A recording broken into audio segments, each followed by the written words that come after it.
Naruto സീരീസിൽ തന്നെ നമ്മുടെ മിനാറ്റോയുടെ കുറാമയുടെ കളർ ബ്രൗണും നമ്മുടെ നറൂട്ടോയുടെ കുറാമയുടെ കളർ ഓറഞ്ചും ആണ്. ഇതെന്താ ഇങ്ങനെ? നിങ്ങൾ ആരെങ്കിലും ചിന്തിച്ചു നോക്കിയിട്ടുണ്ടോ?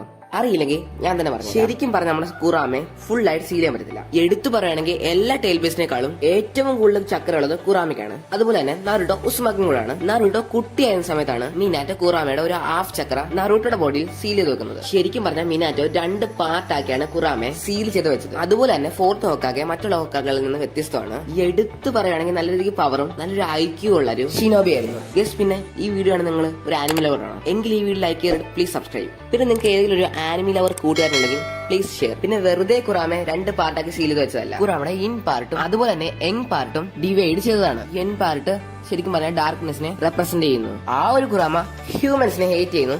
അതുപോലെ തന്നെ വയലൻസ് ഒക്കെ ഇഷ്ടപ്പെടുന്ന ഒരു കുറാമയായിരുന്നു അത്. ശരിക്കും പറയുകയാണെങ്കിൽ ഈ ഒരു കുറാമയ്ക്ക് ഫീലിംഗ്സ് ഒന്നും തന്നെ ഇല്ല. ഈ ഒരു പാർട്ടാണ് മിനാറ്റോ സ്വന്തം ബോഡി സീൽ വെച്ചിരിക്കുന്നത്. പിന്നെ കുറാമയുടെ നല്ലൊരു പാർട്ട് അഥവാ ഹേറ്റ് ഒന്നും ഇല്ലാത്തതും കെയറിങ്ങും ലവ്ലിയും ഒക്കെ ആയിട്ടുള്ളത് ആ ഒരു കുറാമയുടെ പാർട്ടാണ് യങ് പാർട്ട്. ആ ഒരു പാർട്ട് ഫുൾ ആയിട്ട് നമ്മുടെ നറൂട്ടോയുടെ ബോഡിയിൽ സീൽ ചെയ്ത് വെച്ചിരിക്കുന്നു. അതുപോലെ തന്നെ ഫോർത്ത് ഗ്രേറ്റ് നിഞ്ച വാറിൽ മിനാറ്റോ റിവൈവ് ആയി വന്നിരുന്ന സമയത്ത് നറൂട്ടോയുടെ ഉള്ളിലെ കുറാമയും അതുപോലെ തന്നെ മിനാറ്റോയുടെ ഉള്ളിലെ കുറാമയും മീറ്റ് ചെയ്യുന്നുണ്ട്. അപ്പൊ നറൂട്ടോയുടെ ഉള്ളിലുള്ള കുറാമ പറയുന്നുണ്ട് നറൂട്ടോയെ നല്ല രീതിക്ക് കെയർ ആയിട്ടാണ് കൊണ്ടുവരുന്നത് എന്ന രീതിയിലൊക്കെ പറയുന്നുണ്ട്. ശരിക്കും പറഞ്ഞ നറൂട്ടോയുടെ ഉള്ളിലെ കുറാമ ഇന്റലിജന്റോ മെച്ചൂർഡോ അല്ല. ആ ഒരു കാരണങ്ങളൊക്കെ കൊണ്ട് തന്നെയാണ് നറൂട്ടോയുടെ ഉള്ളിലെ കുറാമയും മിനാറ്റോയുടെ ഉള്ളിലെ കുറാമയും നല്ല രീതിക്ക് വ്യത്യസ്തമായിട്ടുള്ള കളറിലും അതുപോലെ തന്നെ വ്യത്യസ്തമായിട്ട് ഡിസൈനിലും ഒക്കെ കാണാൻ സാധിക്കുന്നത്. അതുപോലെ തന്നെ നിങ്ങൾക്ക് ഇഷ്ടപ്പെട്ട ഒരു ഷീനോയുടെ പേര് ജസ്റ്റ് ഒന്ന് കമന്റ് ചെയ്യാൻ മറക്കല്ലേ. പിന്നെ ഇതുപോലുള്ള വീഡിയോസ് സിനിമകൾ പ്ലീസ് സബ്സ്ക്രൈബ് ചെയ്യണം.